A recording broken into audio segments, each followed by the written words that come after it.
about the Spurs and what's made them so effective in this stretch as we take a look at their first 25 games as opposed to their last 15.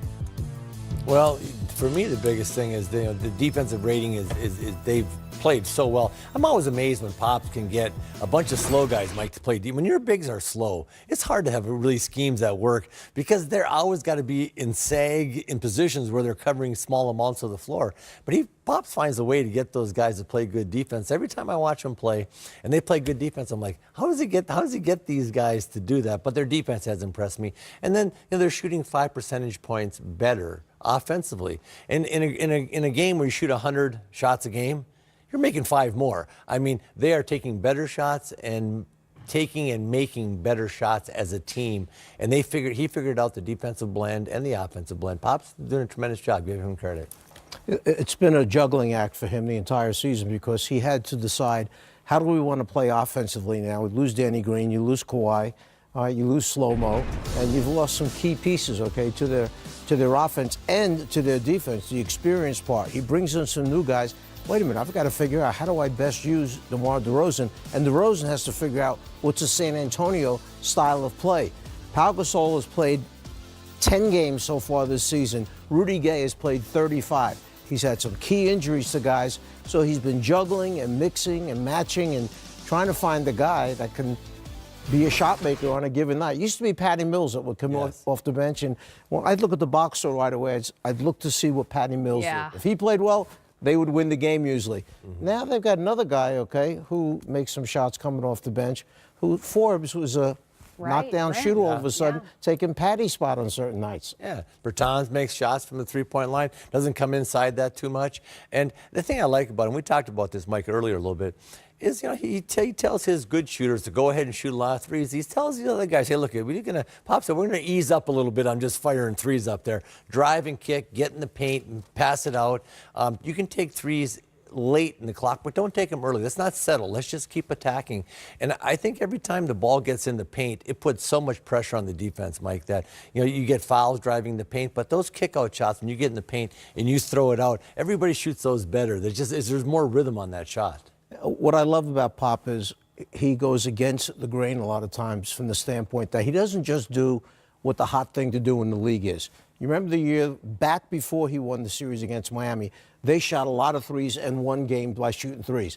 Then they got to the Miami series that year, moved the ball better than we've ever seen in a long, long time, and that became the new thing. Let's pass the ball quickly. And then he goes back to this kind of team, which is pieces and parts, and he puts it together and plays to what the players' strengths are, what they can do, and this is how we're going to play. We're not going to play the way the league wants us to play. That's one of the things that he told us as we had the Spurs on TNT on Thursday night. Our broadcast team had a meeting with him prior to the game and asked how it is that he's been able to maintain the Spurs system when the league has gone in such a different playing style direction. And he told us exactly that he's not going to go in that direction simply because the league has, but because he's going to find the strengths of the personnel that he has. He doesn't have the Golden State Warriors roster, so he's not going to make the San Antonio Spurs play the way that they play.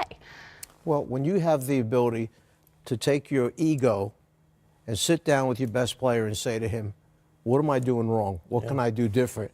And it turns the entire thing around with LaMarcus Aldridge, where you had a guy who wanted out, wanted to leave, and now winds up getting back to playing like it was the Aldridge from Portland because the coach is willing to sit down and say, what am I doing wrong, and how can I make or use you better? Yeah, and he didn't say I'm going to take DeMar DeRozan and turn him into a three-point shooter coming up. He lets him ISO, but he ISOs off of action. He'll have a pin-down action to a curl, open up the side, and let DeRozan go to work. So he allows his guys to be who they are inside of his system because, he just doesn't come down, throw you the ball, all 4 guys stand on the other side. They have movement inside of their offense. So when DeRozan is ISOing, it's really often he's coming from the weak side corner with a double pin down action to the top, opening it up for his left or right hand drive. And so they use actions to get him into his ISO. And I think he's done great. And that's one of those weird deals. It doesn't happen in our league a lot. It's happened a few times lately where both teams really benefit from the trade. Like, I just think Kawhi had to get out of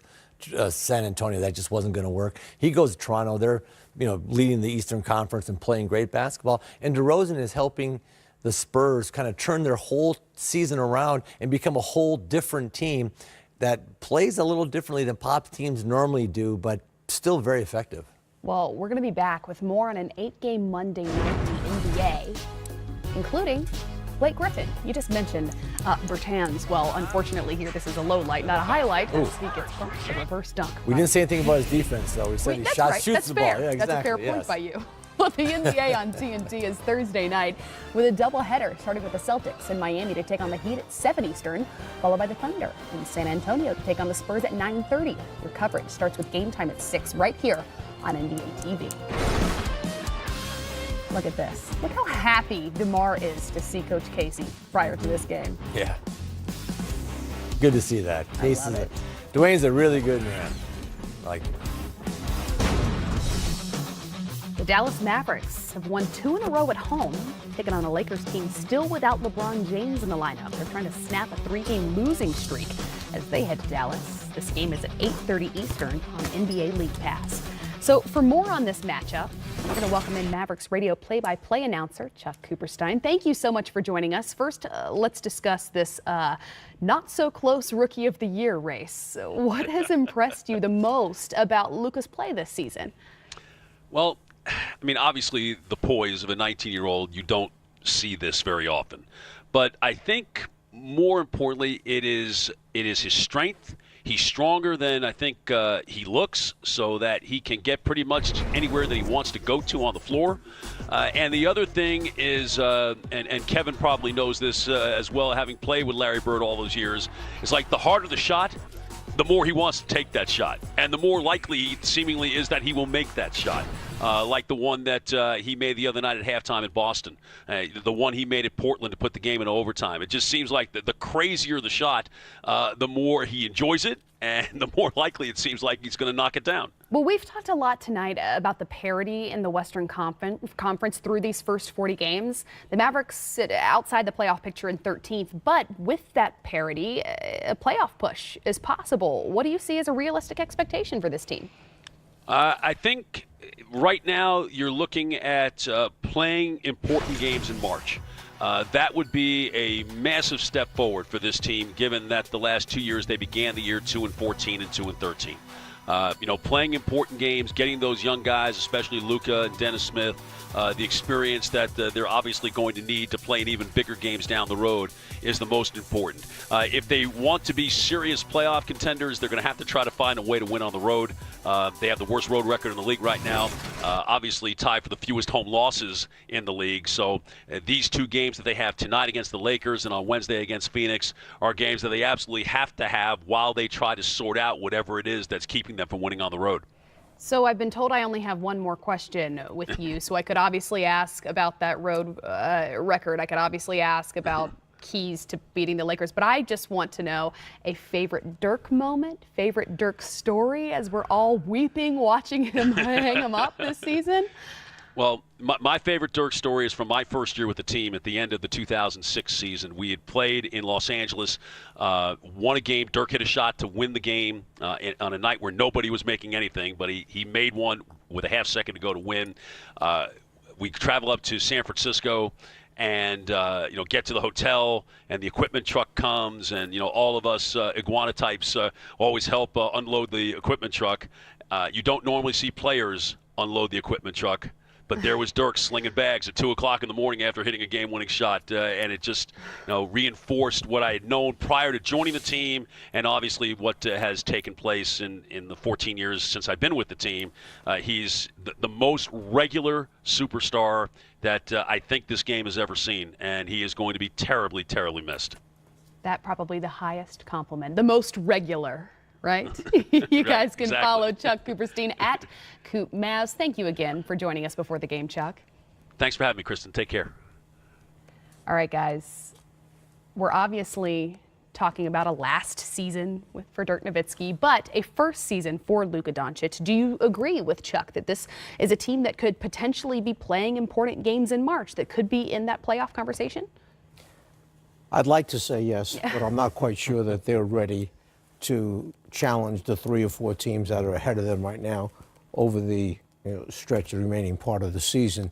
But they've taken great strides from where they were and the pieces that they've added either through free agency or acquiring Doncic in the draft the way they did, this is an on-the-rise Dallas team. And you know they have an owner who loves to win, so he's going to do whatever it takes to try and make this team better. They have an outstanding coach in Rick Carlisle. They're going to beat some teams and cause those other teams problems from getting into the playoffs. Some big losses for teams that go up against Dallas. All right. You know, I think the biggest thing is if they're playing meaningful games, if you have 15 games left and Rick comes in and says, fellas, looking at the schedule, we got to win 10 of our next 15 games. We got to go 10-5 over this stretch. And they're meaningful games because in the playoffs, you play meaningful games. I've seen so many young players just take games for granted. You know what I mean? They kind of come out and it's a win tonight, we lose tonight, whatever. You need to play in meaningful games for these young guys. I'd love to see Doncic playing these meaningful games along with Smith. You know, DeAndre Jordan was a great pickup for them. You know, Barnes has played so well for them. They're creating a nice little nucleus of guys. You know, Dirk, unfortunately, is too old to stay in that. He's if Dirk makes one or two one-legged step back bank shots a game, everybody would be happy on his you know, hey, we love you, but you're going away tour. But I would love to see these young guys play in games. And you know what? J.J. Barea has played so well for them off the bench. They need him healthy. He's had, you know, he sprained his ankle, and he needs to stay healthy for this team. But I'd love to see this team in the mix and see how Doncic just embraces all these tight games. He loves the moment. Yeah. Well, let's think about this. I'll throw these 5 names at you. These are teams they have to get ahead of. Okay, Memphis, Sacramento, Lakers, yes, Minnesota, Lakers, Utah.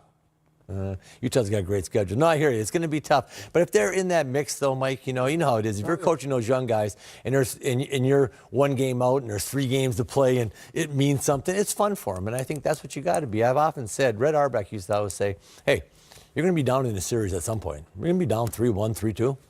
You either win or go home. He said, you better learn how to win games on demand. Go out there and win games when you have to win that game. And he liked it. And I think that's a huge part of our league. You've got to figure out how you can win games. It's how you prepare, how you go in that game, your mindset of, man, we are going to win this game tonight. I'm going to be a big part of this win. And there's something about that. It gives you confidence. And I think young players need that if they ever want to try to win a championship or be at that level. That right there, Coach, the flawless transition, as you mentioned, being down 3-1, it helps to have a guy like LeBron James on your team, that's for sure. Look at the Lakers with and without LeBron. Very few, I'm sure, surprised by their struggles without him, having won just 1 game in their last 6 tries without him on the court.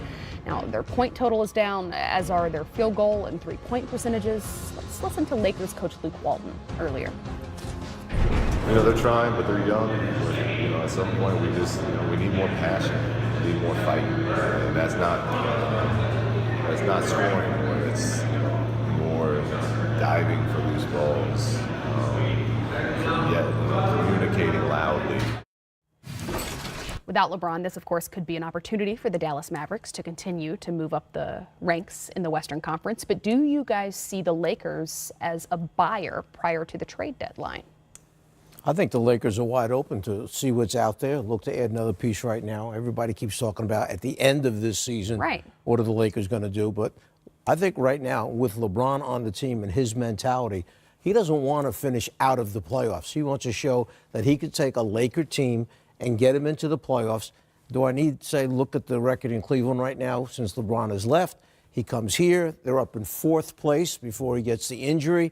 And now all of a sudden with him back out, they're sliding back down the ladder again. So with his competitive spirit, he would like to be able to say, I took the Lakers to the playoffs this year. Right, well, because see, that's the problem, is we talk about next season and the season after because LeBron James is now in town, forgetting how good he makes everyone around him, forgetting that he could take this team to the Western Conference playoffs. They're selective buyers. I mean, they're not going to buy an old 1948 Ford, but they may buy a 2015 Mercedes-Benz. They got a little few miles on it, you know. I just think, depending on who it is, I just think they're very selective buyers. I just think that if they look at a guy and say, this guy can fit our team for the next 2 or 3 years, 4 years, yeah, we'll do it. But I don't think they're going to make a trade for a guy to say, okay, this is a one and done year. I think they'd probably wait. But hey, look, I've said this at the start of the year. LeBron, if he's healthy, This team will finish in the playoff. They'll be in the playoffs. So it's just a matter of do they have home court or not. He's such a dominant personality, and the way he plays just affects everybody on the floor in such a positive way. You know, he can do so many things. His ability to pass and run, and it's fun for me to watch him. But I just also think that in the back of Magic's mind, he's thinking, okay, we're going to really, you know, if something comes along now, but boy, this next summer, we have opportunity to sign some free agents, and who can we get? And I think they have a big grand plan there. But if a good player came along, hey, look, let's face it, if Anthony Davis becomes available and you can get him, you do that in a heartbeat. Like, you don't mean a good player like somebody that may have gone to school on the West Coast, somebody who may have been an all-star that can rebound and can shoot threes and may feel very familiar to LeBron James. That has similar initials like to that. mine, KL, perhaps? I just throwing it out there. I hear you. You never Something know. to think Could about. be. It's something to think about. All right, we're Brings a going little Beach Boys music with him. Yeah, right. There you go. Bring that up. I didn't want to say that. Donovan Mitchell, Giannis Antetokounmpo, a couple of young stars going head-to-head Jazz Bucks. It's 1 of 8 on a Monday night.